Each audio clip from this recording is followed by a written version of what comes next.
Hello students, this is Professor Ashish Pirkar from St. Wilfrid College, Arts, Commerce, Science, Parvin from the Department of Physics.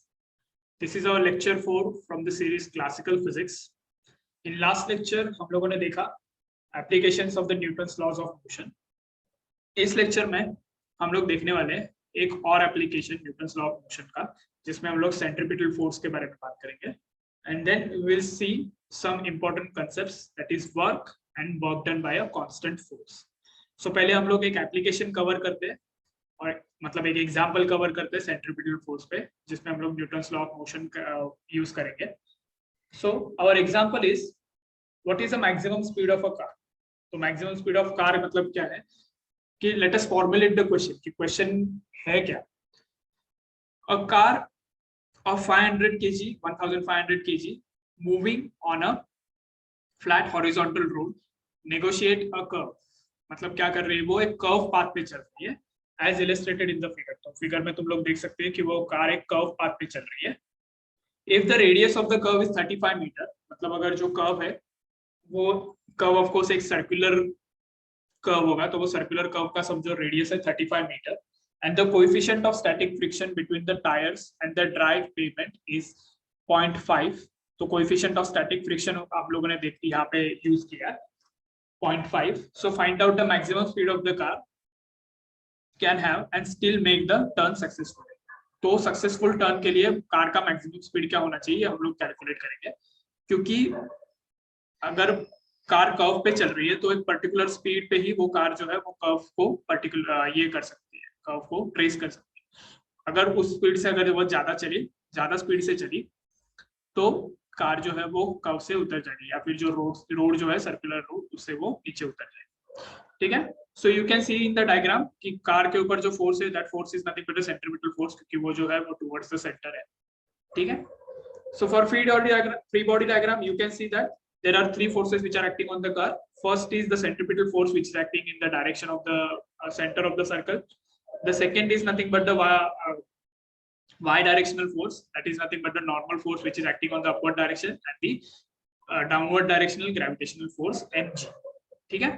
तो solution में हम लोग क्या देखेंगे, from experience we should expect that the car must be less than 50 metre per second. तो हम लोगों ने एक रफ एस्टिमेट किया हुआ कि कार जो है वो 50 मीटर पर सेकंड से थोड़ा कम स्पीड में जानी चाहिए. A convenient mental conversion is 1 meter per second is roughly 2 miles per hour. तो एक जो कन्वीनियंट जो ये है कि इससे ज्यादा कोई भी कर्व पे हम लोग ज्यादा स्पीड से कार नहीं चलाते, इवन तो वी नो कि कितने मैक्सिमम स्पीड से हम लोग कार चला सकते हैं. तो वो जो होता है वो 1 मीटर पर सेकंड या फिर 2 miles per hour के हिसाब से हम लोग चलाते हैं.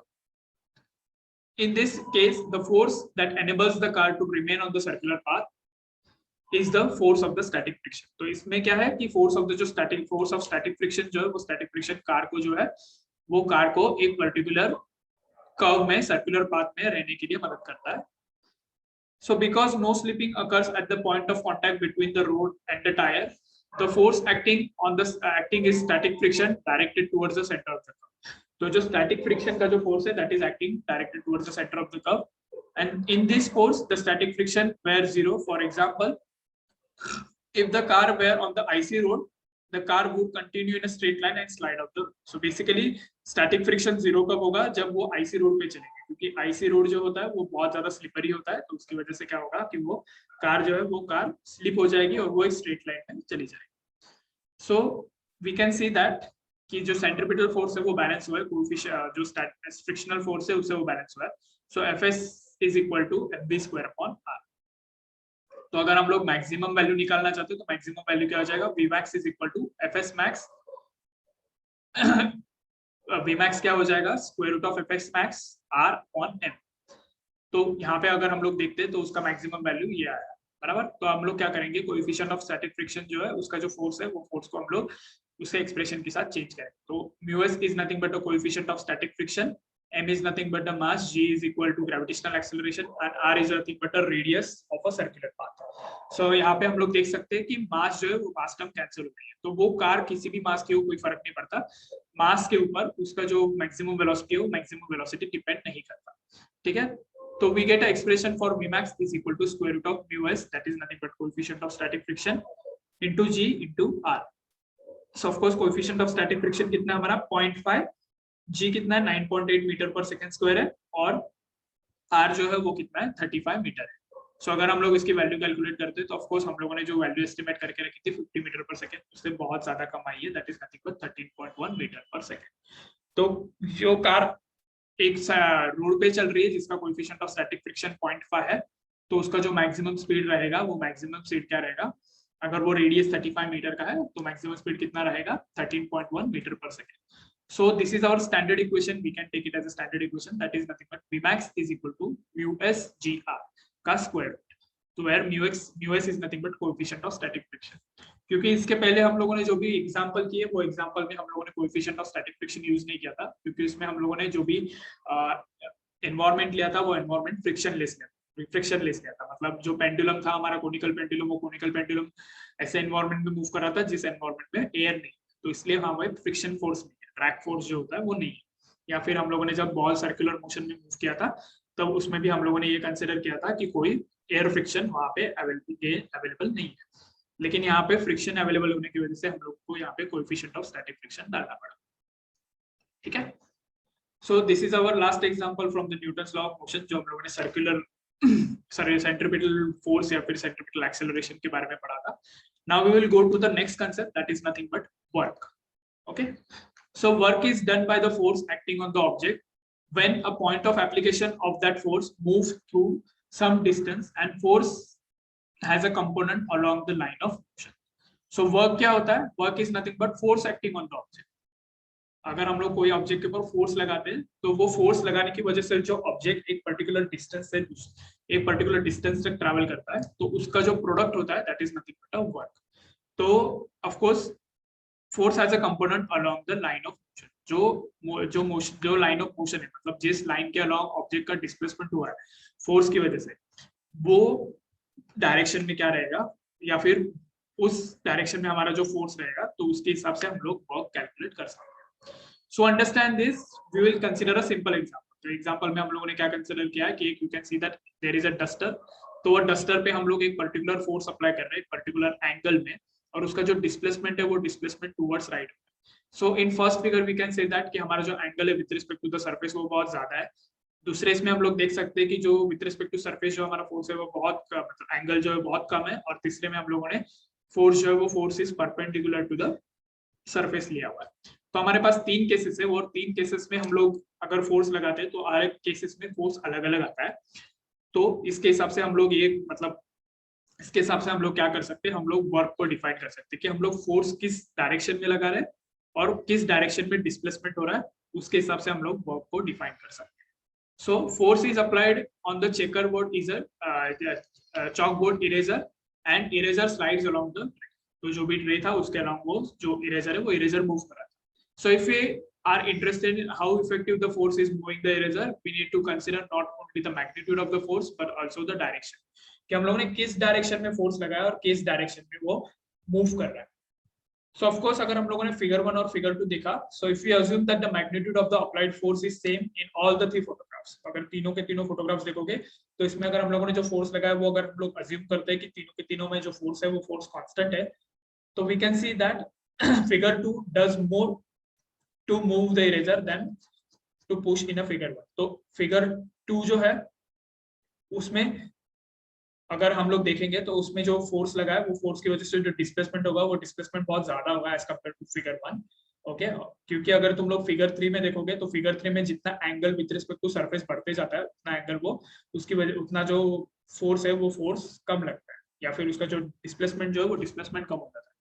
क्योंकि अगर हम लोग perpendicular to the direction of the perpendicular force अगर हम लगाते हैं to the direction of the displacement, तो उसका क्या होता है कि जो डिस्प्लेसमेंट जो होगा वो डिस्प्लेसमेंट जीरो हो जाएगा। ठीक है, with respect to figure 1 and figure 2, तो डिस्प्लेसमेंट थर्ड फिगर में क्या हो जाएगा, जीरो हो जाएगा। क्योंकि अगर हम लोग उसको ऊपर से फोर्स लगाते हैं तो ऑफकोर्स हम लोग वाई डायरेक्शन में फोर्स लगा रहे हैं, और फिगर 1 और फिगर 2 में देख सकते हो जो डस्टर है वो डस्टर एक्स डायरेक्शन में मूव कर रहा है, तो फिगर 3 में डस्टर मूव नहीं करेगा।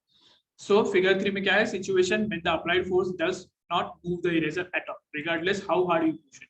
तो हम लोग कितना भी हार्डली पुश कर ले वो जो फोर्स है वो फोर्स की वजह से जो डस्टर है वो डस्टर मूव करेगा ही नहीं। तो इसलिए work done by constant force में हम लोग क्या देखेंगे कि इसमें हम लोग ये देखेंगे कि ये जो हम लोगों ने सिचुएशन अभी डिस्कस किया वो सिचुएशन को हम लोग मैथमेटिकली कैसे रिप्रेजेंट कर सकते हैं, ठीक है। So a force is applied on the chessboard area, तो हम लोग ये देखेंगे कि वो कैसे मूव कर रहा है। So let us examine the situation of the figure below where the object undergoes the displacement d along the straight line, okay, along the straight line while act upon by a constant force f and makes an angle theta with t। जो displacement है वो displacement के हिसाब से हम लोगों ने force लगाया, वो फोर्स की डायरेक्शन में वो थीटा एंगल में हम लोगों ने फोर्स लगाया। So you can see that कि जिस डायरेक्शन में हम लोगों ने फोर्स का कंपोनेंट लिया, वो फोर्स का कंपोनेंट हम लोगों ने एक्स डायरेक्शन में लिया है, तो ऑफ कोर्स एक्स डायरेक्शन का फोर्स कंपोनेंट क्या हो जाएगा, एफ कॉस थीटा होता है। क्योंकि अगर तुमने एफ से अगर हम लोगों ने एक परपेंडिकुलर डाला तो यहाँ पे एक राइट एंगल ट्रायंगल बनता है, तो जो एडजेसेंट एंगल होता है, दैट एडजेसेंट साइड जो होता है वो एडजेसेंट साइड क्या होता है, कॉस थीटा साइड होता है, ठीक है। तो उससे हम लोग एडजेसेंट साइड को हम लोग कॉस थीटा से रिप्रेजेंट करते हैं, तो वो क्या हो जाएगा, एफ कॉस थीटा होता है, ठीक है। और जो डिस्प्लेसमेंट होगा वो displacement F cos theta component के अलोंग होगा, तो इसलिए हम लोगों को वो कंपोनेंट को सिलेक्ट करना जरूरी है। So you can see that the work done W on the object by an agent of a constant force, the object is product of the component of the force in the direction of displacement and the magnitude of the displacement। तो W कितना हो जाएगा, F D cos theta हो जाएगा। तो अगर मैं cos theta मैंने यूज किया तो मैं ये कंसिडर करता हूँ कि cos थीटा का जो डिफरेंट थीटा एंगल है उसके हिसाब से फोर्स क्या होगा। So if theta is equal to 0, the force is in the direction of the displacement। क्योंकि थीटा 0 इसका मतलब क्या है, जिस डायरेक्शन में डिस्प्लेसमेंट हो रहा है उसी डायरेक्शन में फोर्स लगा है, मतलब फोर्स और डिस्प्लेसमेंट का जो डायरेक्शन है वो डायरेक्शन क्या है, पैरेलल डायरेक्शन है, तो इसकी वजह से वर्क डन कितना हो जाएगा, मैक्सिमम हो जाएगा, that is nothing but W is equal to F into D। दूसरा केस ये है कि अगर मैं theta is equal to 90 degree लगाता हूँ, मतलब जिस डायरेक्शन में डिस्प्लेसमेंट हो रहा है उसके बराबर परपेंडिकुलर डायरेक्शन में अगर मैं फोर्स लगाता हूँ तो क्या हो जाएगा, cos 90 कितना होता है, 0 होता है, तो ऑफ कोर्स हम लोगों का वर्क डन कितना हो जाएगा, 0 हो जाएगा। So in case 2 theta is equal to 90 degree, that means the force is in the perpendicular to the direction of the displacement, so the work done is 0, that is work done is minimum। So अगर work done हम लोगों को half करना है तो हम लोगों को थीटा कितना होना चाहिए, 60 डिग्री होना चाहिए, क्योंकि cos 60 जो होता है वो हाफ होता है, ठीक है। सो एफ डी cos थीटा क्या हो जाएगा, cos 60 हो जाएगा, तो cos 60 is equal to half, तो वर्क डन हमारा कितना हो जाएगा, half of the maximum value, that is maximum value कितना हमारा एफ डी फ्रॉम केस 1, तो हम लोगों का W कितना आ जाएगा, half into F into D, ठीक है। So in this three cases we can see that कि अगर जो फोर्स है वो फोर्स अगर हम लोग पैरेलल डायरेक्शन में लगा रहे हैं डिस्प्लेसमेंट के, तो हमारा वर्क डन जो होगा वो वर्क डन मैक्सिमम होगा। अगर हम लोग परपेंडिकुलर डायरेक्शन में लगा रहे हैं तो हमारा वर्क डन क्या हो जाएगा, 0 हो जाएगा। और अगर हम लोगों को हाफ वर्क डन चाहिए तो हम लोगों को 60 डिग्री में 60 डिग्री एंगल पे फोर्स इनटू फोर्स जो है वो डिस्प्लेसमेंट के 60 डिग्री एंगल पे लगाना पड़ेगा, ठीक है। So we will solve one example of this. A man is cleaning a roof. Okay, मतलब वो मैन जो है वो एक ये कर रहा है, क्लीन कर रहा है, वैक्यूम क्लीनर से क्लीन कर रहा है with a force of the magnitude F is equal to 50 Newton. तो 50 न्यूटन फोर्स से वो क्या कर रहा है, क्लीनिंग कर रहा है at angle 30 degree with respect to the horizontal।